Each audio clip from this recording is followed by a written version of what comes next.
Noto'g'ri ish qilganing bilasanmi? Nimani noto'g'ri qildim? Hozir sen ikkita oilani ham orasiga sovuqchilik tushirib qo'yding. Onamni yomon otliq qilib qo'yapsan. Rostdan ham mana shu yerimga keldi. Tinmay urushadilar. Men boshqa chidolmayman. 2 dona qulupnay uchun qanaqa gapirganlarini bilasizmi? Men ham odamman. Ha deb turtki yurmayman-u. Nima, ishdan kelishimni kutib tura olmadingmi? To'yib ketdim. Ketamizmi? Biz alohida yashaymiz. Agar shunga ko'nsangiz, mayli, ketaman. Men oiz bilan boshqa bitta uyda yashamayman.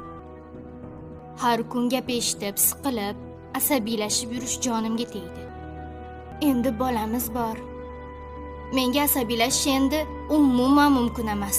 Meni aka-ukam yo'q, men bitta o'g'ilman. Qanaqa qilib men ota-onam tashlab ketishi mumkin? Shuni o'yladingmi? Maftun opam bilan alohida yashagansiz-ku. Men bilan yashamaysiz-mi?